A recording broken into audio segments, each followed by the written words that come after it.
Kalau kita bicara tentang kedekatan, justru terlihat Presiden Jokowi tidak nyaman dekat dengan kalangan PDIP sendiri. Ya sederhana, karena di PDIP dia tidak pernah menjadi orang nomor satu.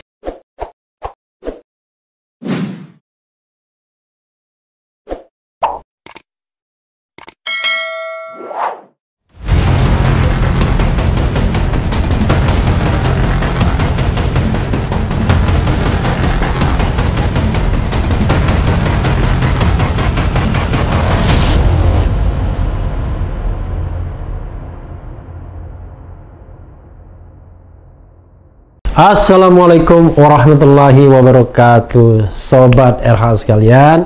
Jumpa lagi kita di channel yang keren ini, Keren Cadas.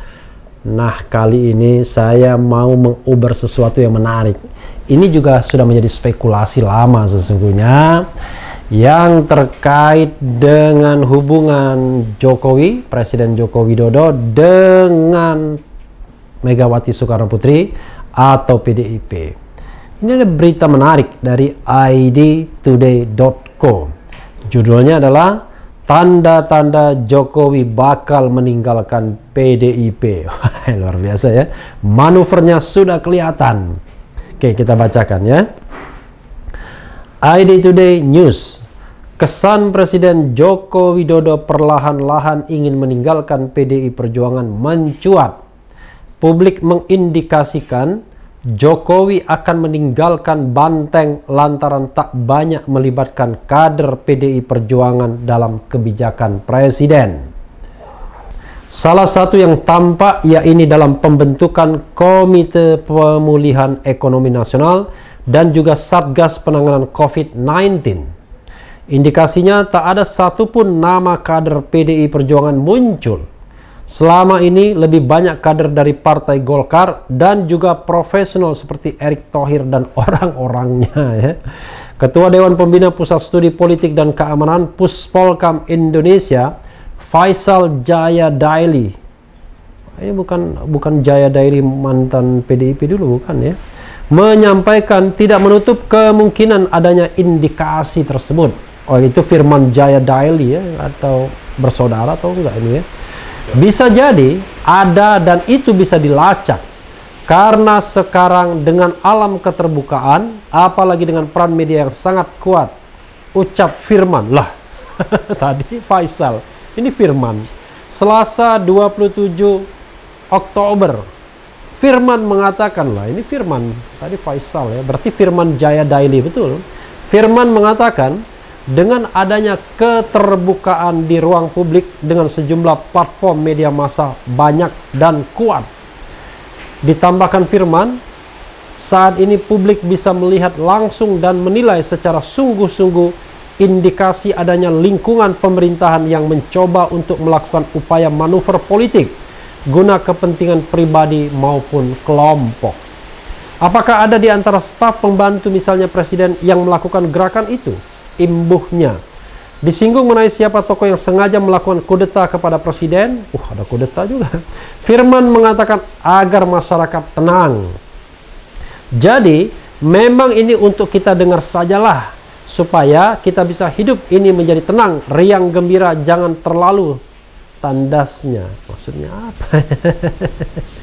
Tapi Sobat RH sekalian, kenapa saya tertarik membacakan ini? Karena ini adalah spekulasi yang menarik. Sebenarnya ini kan terkait dengan Presiden Jokowi pasca 2024. Kalau sekarang Presiden Jokowi dan PDIP saling membutuhkan tentunya. Karena kita tahu bahwa PDIP adalah backbone ya, tulang punggung dari Presiden Jokowi sebagai partai pendukung. Dan sebagai partai dengan kursi terbesar, tentu peran PDIP sangat signifikan, termasuk juga peran Megawati Soekarno Putri. Tapi jangan lupa, selain PDIP dan Megawati Soekarno Putri, Jokowi juga dilingkari oleh beberapa elit politik dari partai lain. Dan yang paling kelihatan dekat adalah dengan Partai Golkar yang dipimpin oleh Erlangga Hartarto. Jadi saya mendengar misalnya ketika ada persaingan antara Erlangga Hartarto dan Bambang Susatyo untuk menuju Golkar 1, terlihat istana mendukung Erlangga Hartarto. Maka ada division of labor di antara dua tokoh ini. Bambang Susatyo akhirnya didaratkan ke MPR, Erlangga Hartarto dijadikan tetap sebagai ketua umum. Ya, tidak tertutup, memang itu merupakan sebuah isu yang semua orang tahu. Ya, itu seperti politik yang sesungguhnya bisa dianalisis, tapi juga secara fakta bisa diverifikasi.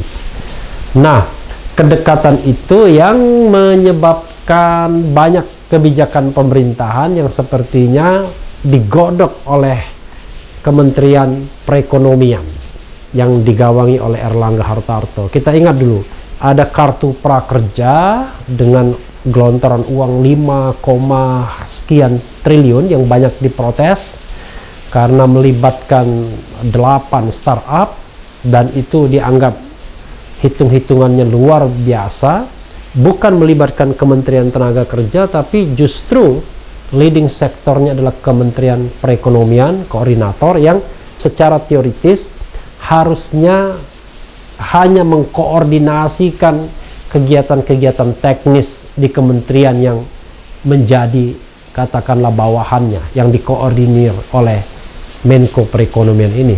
Tapi dalam konteks itu Menko Perekonomian langsung turun tangan. Nah, itu menunjukkan bahwa ini soal dana besar dan soal kedekatan. Berikutnya juga yang paling spektakuler adalah Undang-Undang Cipta Kerja, Cipta Lapangan Kerja atau Cipta Kerja yang dulu disebut Undang-Undang Cilaka, ya, Cipta Lapangan Kerja. Ini juga membuktikan bagaimana kedekatan Presiden Jokowi dengan Erlangga Hartarto. Erlangga Hartarto sepertinya juga punya kedekatan dengan kelompok-kelompok usahawan. Terbukti misalnya di dalam pembentukan Undang-Undang Cipta Kerja banyak melibatkan kalangan pengusaha, terutama Kadin. Jadi dilihat dari kedekatan, justru Presiden Jokowi tidak dekat dengan kalangan PDIP sendiri. Nah, hanya dalam performance politik, kadang-kadang mereka memiliki yang namanya the common political enemy. Saya katakan the political enemy, ya, musuh politik bersama. Begitu menghadapi the common political enemy, mereka biasanya kompak. Tapi begitu tidak ada lagi the common political enemy, sudah mulai terlihat perbedaan-perbedaannya. Bahkan to some extent, Presiden Jokowi juga lebih dekat dengan Menteri Pertahanan Prabowo Subianto yang notabene adalah pesaingnya dalam 2 kali Pilpres 2014 dan 2019. Tapi kita lihat, Prabowo misalnya diberikan kewenangan untuk menjadi Menhan juga, tapi Menteri Ketahanan Pangan yang pernah kita bahas, nanti kita tampilkan lagi thumbnailnya, bersama dengan Erick Thohir dan Basuki Hadimulyo, Menteri PUPR. Jadi dalam lingkaran Presiden Jokowi ada orang-orang yang dipercaya karena dia punya pengaruh besar di partai politik seperti Erlangga Hartarto dan tentu saja Prabowo Subianto. Tapi ada juga orang-orang profesional non-partai yang juga terjalin kedekatan. Awalnya dengan Budi Karya, Menteri Perhubungan, juga dengan Basuki Hadimulyono. Kita tahu Basuki adalah Menteri PUPR, sebelumnya Rini Sumarno. Tapi begitu Rini menghilang, ya, Rini tidak dipakai lagi, muncullah Erick Thohir yang tidak lain adalah TKN. Jadi sebenarnya kalau kita bicara tentang kedekatan, justru terlihat Presiden Jokowi tidak nyaman dekat dengan kalangan PDIP sendiri. Ya sederhana, karena di PDIP dia tidak pernah menjadi orang nomor 1. Misalnya dalam sebuah kesempatan Presiden Megawati sudah mengindikasikan akan step down tahun 2024, mungkin pasca pemilu 2024. Dan tidak ada jaminan juga Presiden Jokowi akan mendapatkan tempat di PDIP pasca tidak lagi menjadi presiden. Ya, mungkin secara formal bisa dijadikan katakanlah wakil ketua Dewan Pembina atau jabatan seremonial lainnya, tapi mungkin tidak langsung punya pengaruh besar di PDIP lantaran tentu saja Puan Maharani jauh lebih kuat dan dalam tanda kutip lebih berhak untuk menguasai dan memimpin PDIP pasca Megawati Soekarno Putri. Jadi kalau kita lihat misalnya keinginan Presiden Jokowi membangun dinasti politik sendiri, maka dinasti itu barangkali tidak dibangun dari PDIP, bisa dibangun dari kelompok lain, partai lain. Secara spekulatif saya mengatakan mungkin saja bisa jadi melalui PSI, Partai Solidaritas Indonesia, yang secara ideologi rootnya kurang lebih sama dengan PDIP, dan dalam spektrum itulah Presiden Jokowi berasal. Tapi bisa juga dia membangun kekuatan non-partai sebagaimana dilakukan oleh presiden terdahulu, misalnya Habibie dengan Habibie Centernya. Juga Presiden SBY tetap menjadi ketua umum partai politik, tapi Abdurrahman Wahid juga membentuk Gus Dur Center, Abdurrahman Wahid Center. Nah, pilihan Presiden Jokowi pasca 2024 adalah pilihan untuk tetap di partai politik atau membentuk kekuatan sendiri. Tapi jangan lupa Sobat RH sekalian, kekuatan utama Jokowi sampai saat ini, hingga saat ini, justru ada pada kekuatan non-parpol, yaitu para relawan yang masih setia. Walaupun dalam beberapa kesempatan relawan sering mengkritik pemerintahan Jokowi, terakhir misalnya Projo dan juga Jokowi Mania ya, juga mengkritik kinerja para menteri dan menginginkan adanya reshuffle. Tapi kesetiaan relawan ini cukup tinggi, sangat tinggi kepada Presiden Jokowi.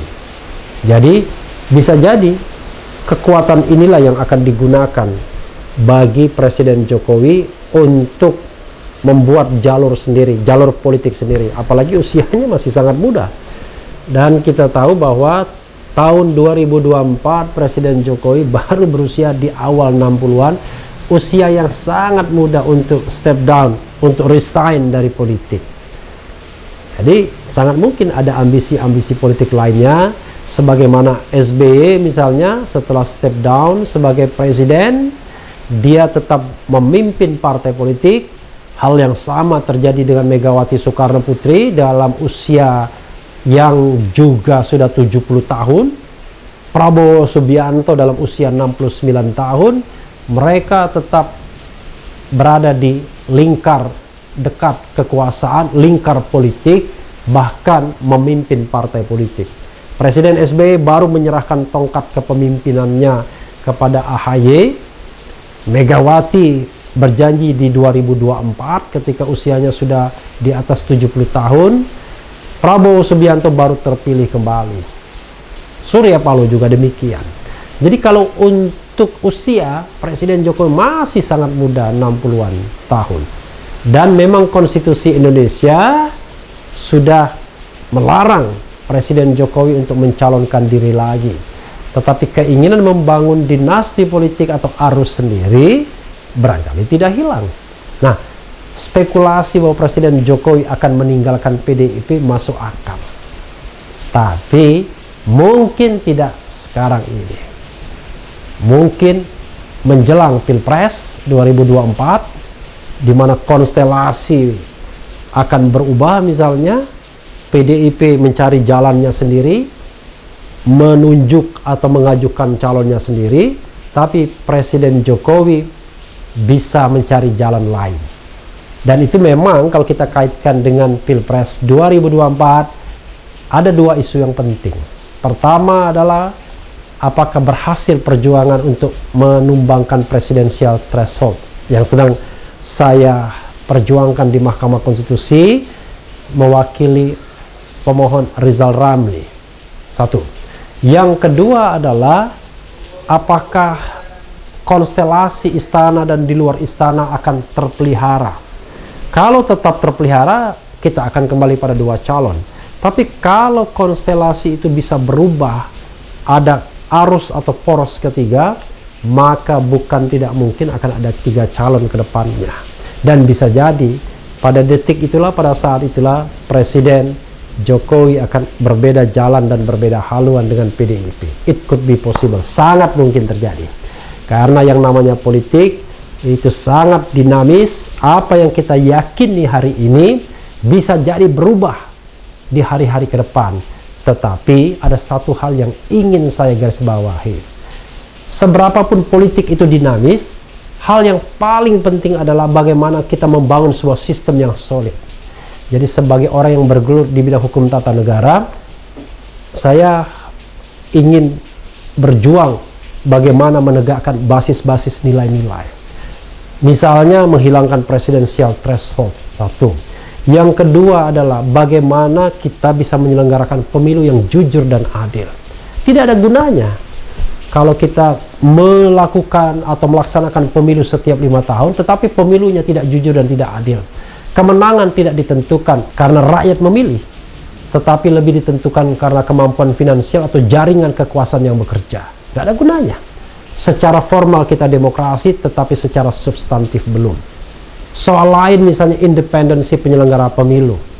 Soal lainnya misalnya soal money politik dan lain sebagainya. Jadi hal-hal itulah yang harus dibangun. Kalau kita sudah memiliki sistem yang solid, maka dinamika politik itu tetap di rel yang solid tersebut. Jadi kemenangan dan kekalahan dalam kontestasi pilpres tidak lagi ditentukan faktor-faktor di luar rel konstitusi, tapi melainkan pada pilihan rakyat itu sendiri kepada calon pemimpinnya. Dan mudah-mudahan calon pemimpin itu memang muncul dari rahim rakyat, yang peduli rakyat, yang tahu bahwa negara ini perlu menjadi negara besar dengan segala kebesarannya dan dengan segala upaya-upaya baiknya, misalnya pemberantasan korupsi, pungli, merekrut orang-orang terbaik dalam pemerintahan, mencari orang amanah dan lain sebagainya. Mudah-mudahan kita berdoa, Sobat Era sekalian, era atau masa itu akan datang sedikit demi sedikit di republik yang kita cintai ini. Ya, Sobat Hera sekalian, itu saja. Yang penting tetap di channel ini, karena di channel ini Anda akan dirayu, ditipu, dibaperin, dicecar, diuber pula di jalur khusus.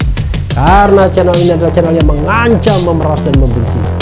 Jangan lupa subscribe, like, comment, and share. Cheers.